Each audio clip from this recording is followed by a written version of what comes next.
ஒரு செருப்பு தைக்கும் தொழிலாளிக்கு 1,00,000 கொடுக்குறீங்க, அடானிக்கு 88,00,000 கொடுக்குறீங்க அப்படிங்கிறார், 88,000 கோடி கொடுக்குறீங்க அப்படிங்கிறாரு. யாருக்கு யாரை கம்பேர் பண்றதுங்கிறது தெரிய வேண்டாமா? இதுல என்ன கம்பேர் பண்றதுக்கு விலை கிடைக்கிறது? நான் கேக்குறேன், அதானிக்கு என்ன குவாலிஃபிகேஷன் சொல்லுங்க. வணக்கம், இது அரண்சை. நான் தேவா பாஸ்கர். இங்க நேர்காணலில் திராவிட முன்னேற்ற கழகத்தின் மகளிர் அணி அமைப்பாளர் தோழர் காயத்ரி ஸ்ரீகாந்த் அவர்கள். வணக்கம். வணக்கம் தேவா. சமீபத்தில் நடந்த ஒரு சன் டிவியினுடைய விவாதம், ஒன்றிய அரசினுடைய விஸ்வகர்மா திட்டம் தொடர்பாக அந்த விவாதத்துல விவாதிச்சாங்க. அதுல பேசிய ஒரு நபர் வலதுசாரின்னு சொல்லி அவரை குறிப்பிட்டிருந்தாங்க. வாசுதேவன் அப்படிங்கிறது அவருடைய பெயர். அவர் பேசிய கருத்துக்கள் அப்படின்றது ரொம்ப அப்சர்டா இருந்துச்சு. அண்ட் அதை தாண்டி தமிழ்நாட்டினுடைய முன்னாள் முதல்வர், திராவிட முன்னேற்ற கழகத்தினுடைய முன்னாள் தலைவர் கலைஞர் குறித்து சாதி ரீதியான விமர்சனத்தை அப்படியே போற போக்கில் வச்சுட்டு போறத பார்க்க முடிஞ்சது. இந்த பேனல்ல இருக்கிற எல்லா நபர்களும் அவரை கண்டிச்சாங்க. பாஜக நிர்வாகி தவிர்த்து பாக்கி அனைவரும் அதை கடுமையாக கண்டிச்சாங்க, எதிர்த்தாங்க. அது தொடர்பான பிரச்சனைலாம் அவருக்கு இல்லை. அவர் இன்ஃபேக்ட் அதை பத்தி அப்படி பேசுறோம், ஒரு முன்னாள் முதல்வரை, திமுகவினுடைய ஒரு முன்னாள் தலைவரை அல்ல சாதாரணமாக சாதி ரீதியில ஒரு இழிவுபடுத்தணும்ன்ற அந்த பிரச்சனையே இல்லாம போற போக்குல சாதி சொல்லி பேசுறத பார்க்க முடிஞ்சது. எப்படி பாக்குறீங்க? தொடர்கதையாக ஆகிட்டே வருது இது, எல்லா இடங்களையும் இப்படி பேசுறது அப்படின்றதெல்லாம் எப்படி பாக்குறீங்க? நேற்றைய தினம் சன் நியூஸ்ல நடந்த விவாதம் என்பது விஸ்வகர்மா யோஜனா திட்டம்னு மோடி கொண்டு வந்திருக்கக்கூடிய திட்டத்தை பற்றியான ஒரு விவாதம். அது நாட்டுக்கு வேணுமா வேணாமாங்கிற விவாதத்தை முன்னெடுத்து திரு நாஞ்சில் சம்பத் அவர்கள் முதல்ல இந்த விஸ்வகர்மா திட்டத்தின் கீழே எந்தெந்த ஜாதிகள் எல்லாம் இணைச்சிருக்காங்கிறத பட்டியலிடுறார். அப்போ மேளம் அடிக்கிறவங்க அப்படின்னு சொன்ன உடனேயே எனக்கு திரு கருணாநிதி அவர்களை எனக்கு ஞாபகம் வந்துச்சுன்னு சொல்லிட்டு சொன்னது, அது ஜாதிய ரீதியான வக்ரத்தை. அவர் எவ்வளவு அந்த ஜாதி வெறி ஊறி போயிருந்தா அந்த தொழிலை கேட்ட உடனேயே அவர் இன்னவர், இந்த ஜாதியர் அப்படிங்கிற அந்த எடுத்துக்காட்டி சுட்டி காட்டி ஒரு பொது வெளியில இவ்வளவு பெரிய ஊடகத்துல எப்படி இப்ப ஒரு தைரியமா பேச முடியுது? 21ஆம் நூற்றாண்டுலயும் இந்த நிலைமைதான் இருக்கு. அப்ப இந்த விஸ்வகர்மா யோஜனா திட்டம் தேவை அப்படிங்கிறத இவங்க முன்னிறுத்தி பேசுவதற்கு தேவாக்கான ஜாதி என்ன அடையாளம் இருக்கு, காயத்ரிக்கு என்ன ஜாதி அடையாளம் இருக்கு? அப்ப இவர்களை குறை சொல்ல வேணும், இவங்களை இழிவுபடுத்தணும், இவர்களை தாழ்த்தி பேசணும், உனக்கு இதுக்கு மேல உனக்கு எதுவும் வராதுங்கிறத அடிப்படையா வச்சு இவங்களை மட்டம் தட்டணுங்கிறது தான் ஒரே நோக்கம். அப்படி மொழி ரீதியாக பண்பாட்டு ரீதியாக தொடர்ந்து தமிழர்களை அடக்கி வைத்தது இவர்களுக்கு புதுசு கிடையாது. தமிழர்களை மட்டுமல்லாது இன்னைக்கு ஒட்டுமொத்தமா தமிழ்நாட்டினுடைய வளர்ச்சிக்காக நவீன சிற்பியாக தமிழ்நாட்டை மாடர்ன் தமிழ்நாடாக மாற்றியதற்கு பெரும் பங்கு தலைவர் கலைஞர் அவர்களுக்கு உண்டு. அது மட்டுமல்லாம திரைத்துறையில, எழுத்துத்துறையில, முத்தமிழிலும் அவர் புலமை பெற்றிருந்ததை இங்க யாராலையும் மறுக்க முடியாது. நின்ற இடத்திலெல்லாம் வென்றவர் தலைவர் கலைஞர் அவர்கள். இவர்களால அதைதான் ஏற்றுக்கொள்ளவே முடியல. ஏன்னா இவர்கள் போட்ட ஒவ்வொரு கையெழுத்தும் இத்தனை ஆண்டுகளாக இவர்கள் ஜாதிய ரீதியான ஒடுக்குமுறைகளையும் அடக்குமுறைகளையும் கட்டமைச்சு வச்சிருந்த பெருஞ்சுவற்றை வீழ்த்தியவர் தலைவர் கலைஞர். அப்போ அந்த கலைஞர் மீதான வெறி என்பது ஜாதிய ரீதியான வெறியாகத்தான் இவர்கள் தொடர்ந்து முன்னெடுத்து கொண்டே இருக்கிறார்கள். அதனோட வெளிப்பாடுதான் நேற்று வாசுதேவன் அவர்கள் இப்படி பேசியிருக்கிறார். மகளிரணி சார்பில் கடுமையான கண்டனங்களையும் வன்மையான கண்டனங்களையும் நாங்கள் தெரிவித்துக் கொள்கிறோம். அது மட்டும் இல்ல, இது ஆரம்பிச்சது எங்க இருந்து ஆரம்பிச்சதுன்னா, வானதி ஸ்ரீனிவாசன் அந்த சாதிய ரீதியான ஒரு கூட்டத்தை போட்டு, உங்களுக்கெல்லாம் தெரியலையா, தமிழ்நாடு அரசு இந்த திட்டத்தை தமிழ்நாட்டுல வரவிடாம தடுக்குது, இதெல்லாம் உங்களுக்கு ரோஷம் இல்லையா, மானம் இல்லையா, சூடு இல்லையா, சொரணம் இல்லையா அப்படிங்கிற மாதிரி சாதிய ரீதியான கலவரங்களை தூண்டும் விதமா இந்த அம்மா அப்படியே கொக்கரிச்சு பொங்கி எழுந்தது. என்ன தமிழ்நாட்டுக்கு வெள்ள நிவாரணம் வரல, ஏன் அதுக்கு பொங்கி எழக்கூடாதா? தமிழ்நாட்டுக்கு தேவையான நிதி வரல, இதுக்கு பொங்க கூடாதா? தமிழ்நாட்டுக்கு பட்ஜெட்ல ஒதுக்கிய நிதியே இன்னும் தமிழ்நாட்டுக்கு வரல, அதை பத்தி பேசக்கூடாதா? அதெல்லாம் பேச மாட்டாங்க. இவர்களுக்கு தேவை, இங்க யாரும் சாமானியர்கள் படிச்சு மேல வந்துடக்கூடாது. அதுக்கு எதெல்லாம் ஆதாரமா இருக்கு? கலைஞர் தந்த பஸ் பாஸ் ஆதாரமா இருந்திருக்கு, கலைஞர் கொண்டு வந்த சமச்சீர் கல்வி ஆதாரமா இருந்திருக்கு. இன்னைக்கு திராவிட மாடல் மூலமா, இன்னைக்கு புதுமை பெண்ணும் தமிழ் புதல்வனுங்கிற திட்டம் மூலமாகவும் மகளிர் உரிமை திட்டங்கள் மூலமாகவும் தொடர்ந்து ஏழை எளிய சாமானிய நடுத்தர குடும்பங்களினுடைய வாழ்வாதாரத்தினுடைய நிலை இன்னைக்கு ஒரு படி உயர்ந்திருக்கு. அதுக்கு காரணம் இந்த மாதிரியான சோசியல் இன்க்ளூஷனோட, சமத்துவ பார்வையோட, திருநங்கைகளையும் ஒருங்கிணைச்சு யாரெல்லாம் புறக்கணிக்கப்பட்டாங்களோ, யாரெல்லாம் சாதிய ரீதியாக இடஒதுக்கீடு இல்லாம இருக்கிறாங்களோ அவர்களை எல்லாம் ஒருங்கிணைச்சு இன்னைக்கு அவர்களும் படித்து மேல வரலாம் அப்படிங்கிற நிலையை மாத்திருக்கு. என்னோட குடும்பத்துல இதே இவர்கள் சொல்லக்கூடிய அந்த விஸ்வகர்மா யோஜனா திட்டங்கிற அந்த 18 ஜாதிக்குள்ள என்னோட குடும்பமும் வருது. என் மாமனாரோட தாத்தாக்கு தாத்தா படிக்கல, அவரோட தாத்தா படிக்கல, என் மாமனார் படிக்கல, என் வீட்டுக்காரு இன்னைக்கு பட்டதாரி. அதுக்கு காரணம் இன்னைக்கு படிப்பு இருக்கணும் அப்படிங்கிற அவசியத்தை முன்னிறுத்தி திராவிட கட்சிகள் செய்த வரலாற்று சாதனைன்னு தான் சொல்லணும். இன்னைக்கு 12வது முடிச்ச உடனேயே கட்டையை கொடுத்து ஆசாரி வேலைக்கு போ, ஊசியை கொடுத்து செருப்பு தைக்க போ, இன்னைக்கு மோளத்தை கொடுத்து நீ மோளம் அடிக்க போ அப்படின்னு தான் சொல்லாம பிள்ளைங்களை படிக்க வைக்கிறதோட சேர்த்து இன்னைக்கு பிள்ளைங்க அதை பார்ட் டைமா பண்ணிக்கிட்டு இருக்கு. அதையும் தாண்டி அந்த கலைகள்ல இருக்கக்கூடிய நுணுக்கத்தை அவன் கத்துக்கணும்னா அந்த தொழிலுக்கு அவன் போறான், இல்லையா வேற வேலை பார்க்க போறான். அவன் படித்து இருக்கக்கூடிய துறை சார்ந்த வல்லுநத்துவம் பெற்று அவன் வெளிநாடுகளுக்கு போய் வேலை செய்ய போறான். ஆனா இவர்களுக்கு இது எல்லாம் எதுவும் நடக்கக்கூடாது. குருகுல கல்வி முறை வேணும். ஆசிரியருக்கு கீழே ஆசிரியரோட துணியை துவைச்சுக்கிட்டு, ஆசிரியர்களுக்கு சேவகம் செஞ்சுட்டு, ஆசிரியருக்கு சமைச்சு போட்டுக்கிட்டு, அவர் என்ன சொல்றாரோ அவர் காலில் விழுந்து கும்பிட்டுக்கிட்டு குரு சிஷ்யன் முறைப்படி இவர்கள் இருக்கணும்.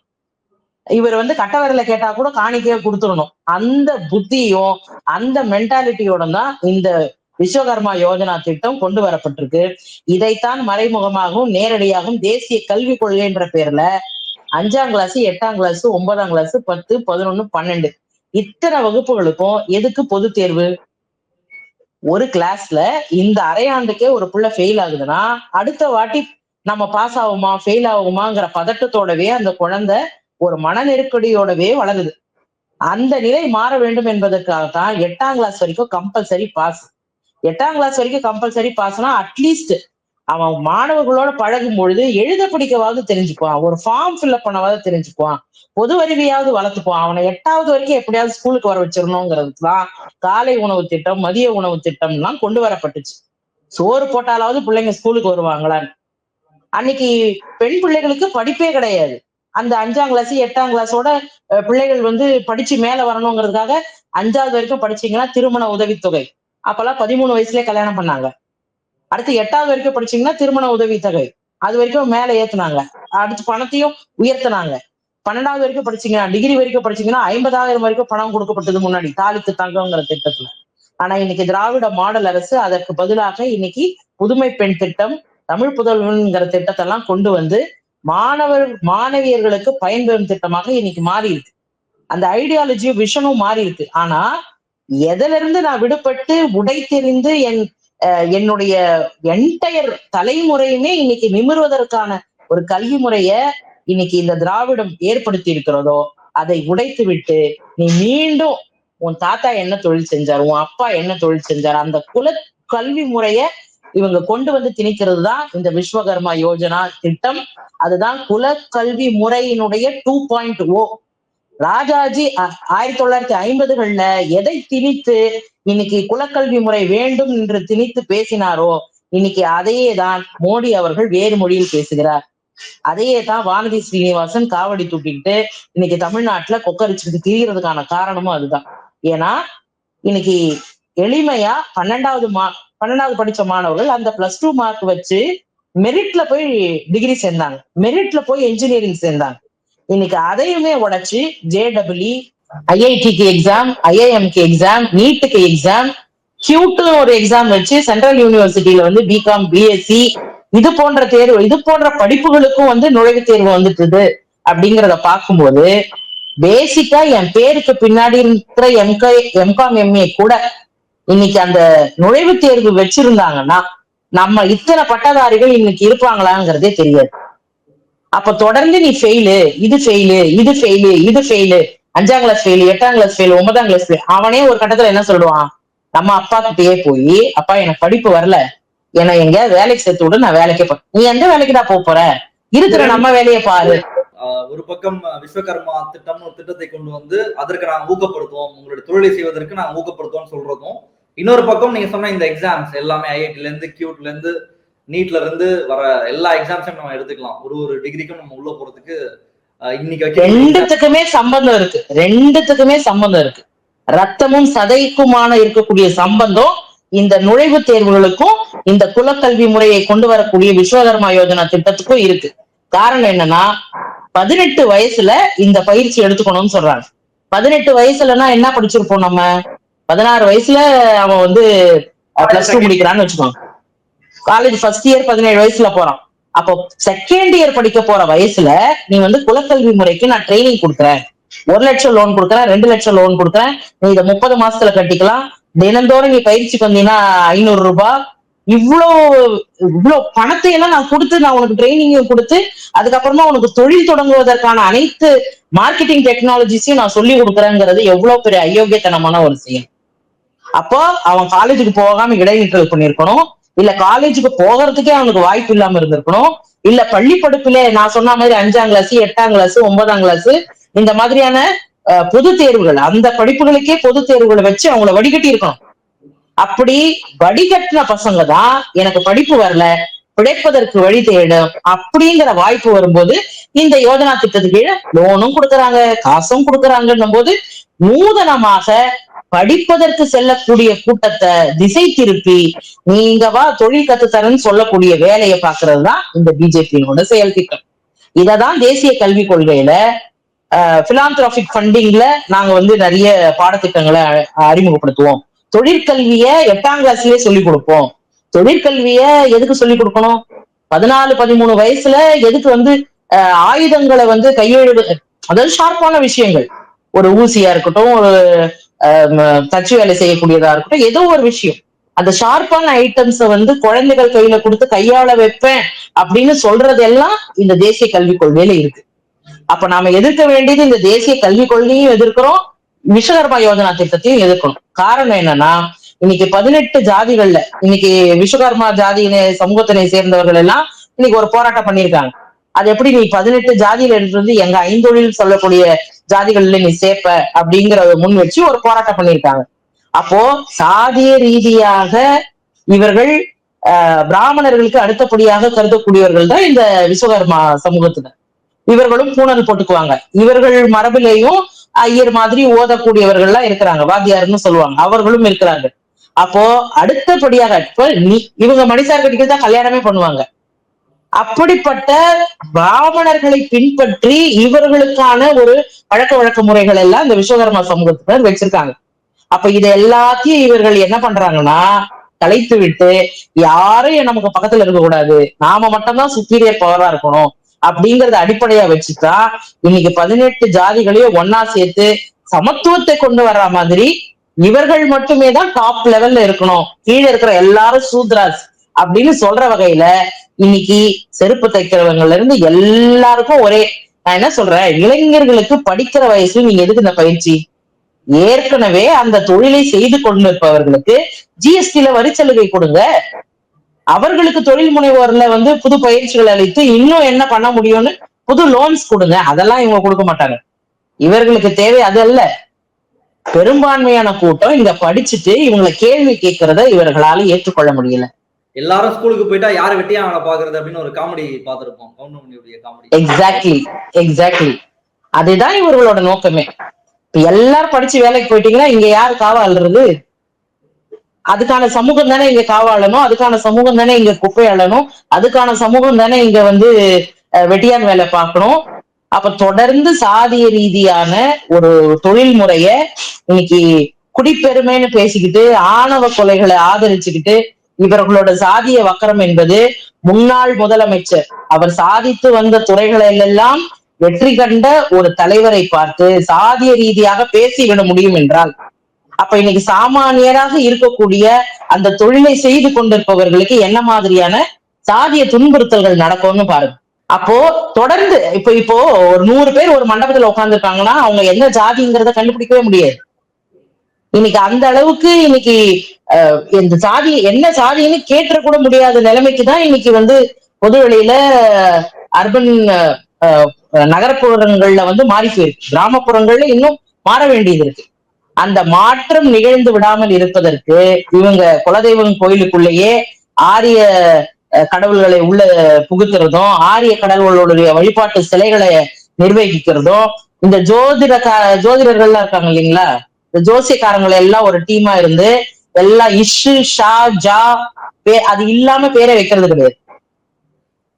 இப்ப 21ஆம் நூற்றாண்டுல 20th செஞ்சுரி, இந்த 20th century 2K kids 21st century kids எல்லா பேரையும் பாருங்க, இஷு ஜா இல்லாம இல்லை. இது எல்லாம் திட்டமிட்ட சதி. இவர்கள் குழுவாக செயல்படுகிறார்கள். இவர்களுடைய திட்டங்கள் எல்லாம் ஒருங்கிணைச்சு நாக்பூரிலிருந்து வரக்கூடிய ஆணைகளை இவர்கள் அமல்படுத்தி கொண்டே இருக்கிறார்கள். அப்படி அந்த அமல்படுத்த தவறிய திட்டம் தான் இந்த குலக்கல்வி திட்டம் ராஜாஜி நடைமுறைப்படுத்த துடித்தது. இன்னைக்கு அந்த திட்டத்தை தான் பல எதிர்ப்புகளையும் மீறி மோடி இன்னைக்கு இந்தியாவுல கொண்டு வரதுக்கு ட்ரை பண்றாரு. அது திராவிட மாடல் அரசு இங்க தமிழ்நாட்டில இருக்கிற வரைக்கும் அந்த திட்டத்தை கொண்டு வர முடியாது. அதற்குத்தான் வானதி சீனிவாசன் இப்படி கொம்மளிச்சுட்டு கிடக்குறாங்க. அதுக்கு வாசுதேவன் போன்ற இந்த சொம்பு தூக்கிகள் எல்லாம் இன்னைக்கு வந்து அல்லல் படுது. கலைஞர்களுடைய சாதனை என்ன? இன்னைக்கு அத்தனை பிள்ளைகளும் யாருக்கெல்லாம் படிப்பு மறுக்கப்பட்டுச்சோ, இன்னைக்கு கட்டை விரலோ தலையோ இந்நாளில் காணிக்கையாக எவனும் கேட்டால் அவன் கட்டை வந்து இன்னைக்கு சுடுகாட்டுல வேகும் அப்படிங்கிற அளவுக்கு அவன் பட்ட உரியும்னு சொன்னாரு கலைஞர். அந்த தில்லும் திராணியும் இருந்ததுனாலதான் இன்னைக்கு இந்த கூட்டம் கொட்டத்தை அடக்கிட்டு அமைதியா இருக்கு. இன்னைக்கு ஒத்த சீட்டு கூட ஜெயிக்க முடியாத பாஜக தமிழ்நாட்டில் இருந்து கொண்டு சாதிய ரீதியான அடக்குமுறையை கையாள்வதற்காக இந்த திட்டத்தை கையில் எடுக்குது.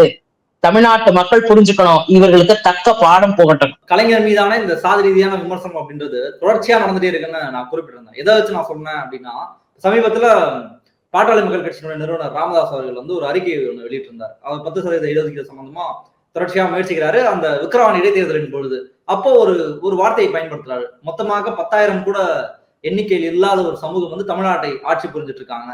அவங்க வந்து நம்ம கிட்ட போய் அவங்க கிட்ட போய் நான் போய் கேட்கறதா, எனக்கு ஒரே அசிங்கமா இருக்கு, அவமானமா இருக்கு, உங்ககிட்ட வந்து நான் நிக்கிறதான்னு அவர் பேசுவதா இருக்கட்டும், இல்ல காடு வெட்டி குரூப் இவர் இதே மேலம் அடிக்கிற சாதியா நாங்க ஒரு ஆண்ட பரம்பரை அப்படின்னு ஒரு மாநாட்டுல பேசுனதா இருக்கட்டும்.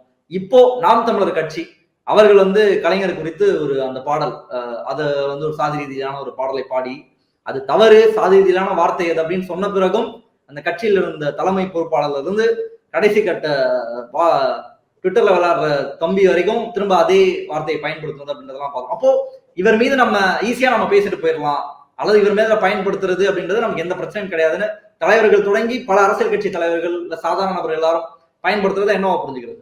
அதாவது பாட்டாளி மக்கள் கட்சியினுடைய தலைவர் ராமதாஸ் அவர்களுடைய விமர்சனம் என்பது ஒரு கட்சியினுடைய தலைவருக்கு அழகானது அல்ல. இன்னொன்னு, அவரோட கட்சி பொதுக்கூட்டத்திலேயே அவர் வந்து நம்ம வன்னிய சமுதாயத்து இளைஞர்கள் எப்படி இருக்கணும் தெரியுமா, புஜங்களை உயர்த்தி கொண்டு அப்படின்னு இருப்பாருங்க.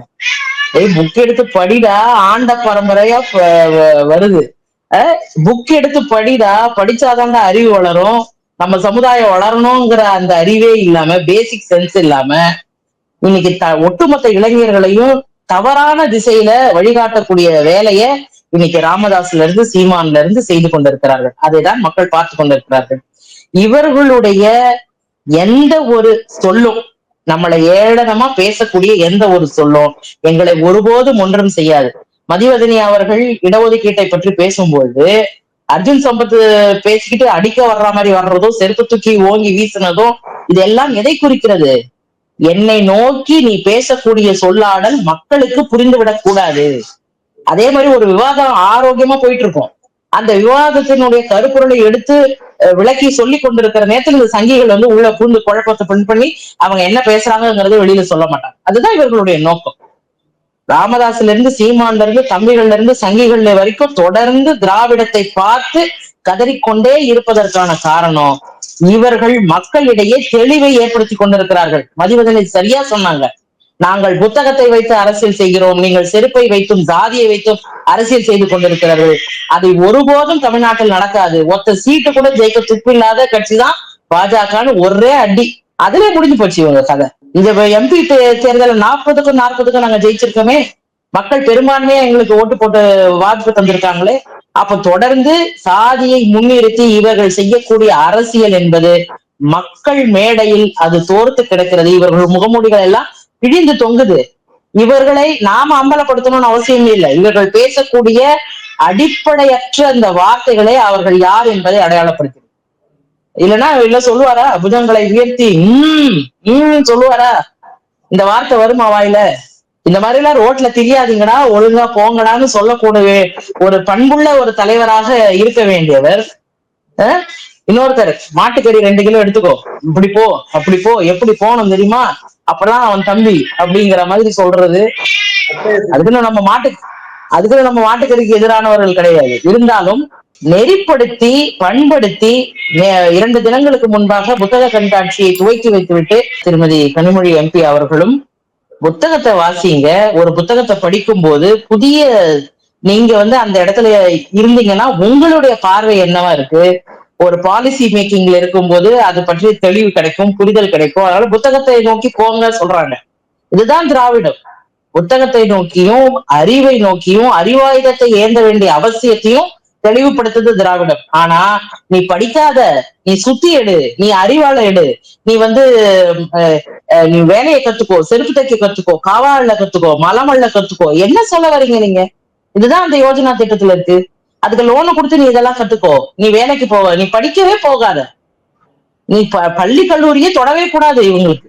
அப்படிதான் வட இந்தியாவை தொடர்ந்து அடிமைப்படுத்தி இன்னைக்கு பானிபூரிக்கும் இன்னைக்கு ஹோட்டல்கள்ல 200-300 ரூபாய்க்கு தினக்கூலிகளாகவும் வேலை செய்வதற்கான தேவை இன்னைக்கு வட இந்தியர்களுக்கு ஏன் ஏற்பட்டுச்சு? இன்னைக்கு அவர்களுக்கு பள்ளி என்ற அடிப்படை கட்டமைப்பு வசதி அந்த ஊர்ல கிடையாது. இந்த சாதியினர் பள்ளி பக்கம் போகக்கூடாது, உயர் சாதியினருக்கு மட்டும்தான் படிப்பதற்கு வாய்ப்பு. இன்னைக்கு சாய்பாபா சிலையே தூக்கி வெளியே வச்சுட்டாங்க உத்தரப்பிரதேசத்துல. என்ன அப்போ மத ரீதியாகவும் ஜாதிய ரீதியாகவும் தொடர்ந்து மனிதர்கள் மட்டும் ஆளாகல, சாமிகளுமே ஆளாகிறாங்க. என்ன நீ இந்த மதத்தை தான் வழிபடணும், அந்த மதத்தை வழிபடக்கூடாது, என் கடவுள் தான் உயர்ந்தவர், உன் கடவுள் தாழ்ந்தவர், நீ ஒரு கிறிஸ்டோ, உன்னை எப்படியெல்லாம் அடையாளப்படுத்தி உன்னுடைய செயல்பாடையும் உன்னுடைய வீரியத்தையும் தடுக்க முடியுமோ அந்த வேலைய இன்னைக்கு சங்கியும் தம்பியும் செய்யறாங்க. இன்னைக்கு சமூக ஊடகம் இருக்கு, இன்னைக்கு உண்மைகளை உடைத்து பேசணும் மக்கள் கிட்ட. எந்த ஊடகமும் இல்லாத காலத்திலேயே பேனாவை வைத்துக் கொண்டு அரசியல் செய்தாரே கலைஞர். இன்னைக்கு இவர்கள் பேசக்கூடிய சாதிய ரீதியான ஒடுக்குமுறையை தலைவர் கலைஞர் அவர்கள் செய்திருக்க மாட்டாரா? பாண்டிச்சேரியில அடிச்சு வீசி புசுக்கி போட்டாங்க கால்வாயில. தலைவர் கலைஞர் அவர்கள் அன்று விழுந்தவர் இன்று இமயமாக எழுந்து நிற்கிறார் நம்மளுடைய உள்ளங்களில. அதுக்கு காரணம் இன்னைக்கு சாதிய ரீதியான பின்புலங்களை எல்லாம் விட்டு விட்டு இன்னைக்கு மனிதர்களாக ஒன்றிணைந்திருக்கிறோம். சமத்துவ சமுதாயம் படைப்பதற்கு தான் நமக்கு நோக்கம். அது ஒரு டெஸ்டினேஷன். இன்னும் நம்ம போய்கிட்டே இருக்கோம், இன்னும் அது போக வேண்டிய தூரம் நிறைய இருக்கு.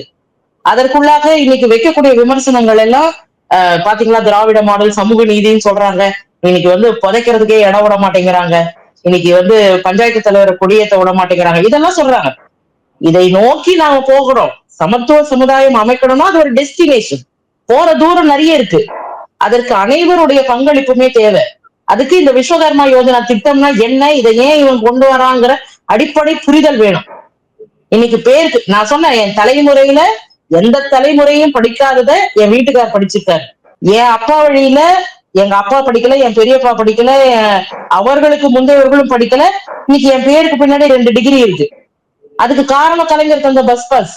அப்ப அடிப்படை இங்க என்னென்னலாம் இன்னைக்கு இல்லையோ அதெல்லாம் உருவாக்கி தர்றாங்க. எனக்கு படிக்கிறதுக்கு காசு இல்ல, எனக்கு உதவி பண்ணுங்க, நான் நல்லா படிக்கிறேன் அப்படின்னு சொன்னா இன்னைக்கு உதவி செய்யறதுக்கு 1000 பேர் நிக்கிறாங்க. அந்த உதவிகளை இவர்கள் செய்யக்கூடாது என்பதற்காக தான் இன்னைக்கு GST போட்டு கொரோனா காலகட்டத்துக்கு அப்புறமா இன்னைக்கு குறு சிறு தொழில்கள் எல்லாம் முடக்கப்பட்டிருக்கு. அதைகளெல்லாம் மீட்டு எடுப்பதற்கான எந்த நடவடிக்கையும் எடுக்காத ஒன்றிய அரசு இன்னைக்கு ஏன் இந்த திட்டத்தை இவ்வளவு மும்முரமா செயல்படுத்த துடிக்க வேண்டிய அவசியம் இல்லை? நீங்க ஆளு வேணும். எல்லாம் படிச்சுட்டு பேருக்கு பின்னாடி டிகிரி போட்டு கால மேல காலை போட்டுட்டு வீட்டுல நீ நடக்க முடியாத தெருவுல சட்டி கட்டிக்கிட்டு நடந்து துப்ப கூட வழி இல்லாம சட்டியில துப்பிக்கிட்டு நீ நடந்து போன தெருவுல உன் கால் தடம் கூட பறிக்க முடியாதுன்னு சொல்லிட்டு பின்னாடி தொடக்கத்தை கட்டை விட்டு துரத்தி விட்டானே. இன்னைக்கு அதே தெருவுல அவர்களுடைய வாரிசுகள் இன்னைக்கு கோட்டு சட்டை போட்டுக்கிட்டு நெஞ்ச நிமித்தி இன்னைக்கு லேப்டாப்போட இன்னைக்கு செல்போனோட கெத்தா நடந்து போறான். அவன் படிப்பு கல்வி அதுதான் உயர்த்தி இருக்கு. இல்லைன்னா இன்னும் சட்டியை கட்டிக்கிட்டு தான் தொங்க விட்டுட்டு தெரிஞ்சிருப்பானு. எதையெல்லாம் உடைச்சு நான் தூக்கி வந்திருக்கணும், இன்னைக்கு அதை எல்லாத்துக்கும் திருப்பி இவங்க என் கழுத்துல சட்டி தட்டி எப்படி தொங்க விட முடியுங்கிறதுதான் இந்த யோஜனா திட்டத்தினுடைய நோக்கம். அதனால இதெல்லாம் மக்கள் சிந்திச்சு பார்க்கணும், தெளிவுபடுத்திக்கணும். பிஜேபி, RSS, இந்த சங் பரிவார் அமைப்புகள், அதனோட சாமரம் வீசிக்கொண்டு நடித்துக் கொண்டிருக்கக்கூடிய சாதிய ரீதியான கட்சிகள், தம்பிகள், இவர்கள் எல்லாம் இந்த ஆண்ட பரம்பரைன்னு சொல்லிக்கிட்டு தெரியக்கூடியவர்கள் எல்லாம் இவர்களுடைய அரசியலை மக்கள் தெள்ள தெளிவாக புரிந்து வைத்திருக்கிறார்கள். இவர்கள் ஒன்றியத்துல போய் நிதி வாங்கிட்டு வர முடியாத அடிமை ஆட்சி காலத்துல இருந்தப்போ கேள்வியே கேட்கல. இன்னைக்கு ஒன்றிய அரசு கிட்ட இருந்து மெட்ரோ திட்டத்துக்கு எனக்கு நிதி கொடுங்கன்னு சொல்லி சொன்னதன் பேர்ல இன்னைக்கு நிதி வாங்கிட்டு வந்திருக்காரு தலைவர். அப்ப இதெல்லாம் மக்கள் சிந்திக்கணும். மக்களுக்கு தேவையான திட்டம் என்ன? எனக்கு இன்னைக்கு படிக்கிறதுக்கு உதவி தேவை. நான் படிச்சு முடிச்சு சுய தொழில் தொடங்குறதுக்கு எனக்கு உதவி தேவை. நான் படிக்கவே கூடாது, நான் இப்பவே நான் தொழில் தொடங்கணும்னா அதுல தப்பு இருக்கு. அதை மக்கள் புரிஞ்சுக்கணும். பல முக்கியமான விஷயங்களை தெரிவிச்சிருக்கீங்க. மக்கள் பார்த்து என்ன சொல்லலாம்னு பார்ப்போம். இங்கே தான் நிகழ்ச்சியை கலந்து உங்களுடைய கருத்தை பண்ணமைக்கு ரொம்ப நன்றி தேவா. அரண்சை நண்பர்களுக்கு வணக்கம். அரண்சை ஊடகம் சுயேட்சையாக இயங்குவதற்காகவே உருவாக்கப்பட்டது. நாம் செய்கிற வேலை உண்மையிலேயே மக்களுக்காக செய்கிறோம் என்பதை நீங்கள் நம்பினால், வாய்ப்பு இருந்தால் இந்த ரேசர் பே கியூஆர் கோடுக்குள்ளே நீங்கள் அதை ஸ்கேன் பண்ணி எங்களுக்கு உங்களால் இயன்றதை விருப்பம் இருந்தால் ஆதரவு தெரிவிக்கலாம்.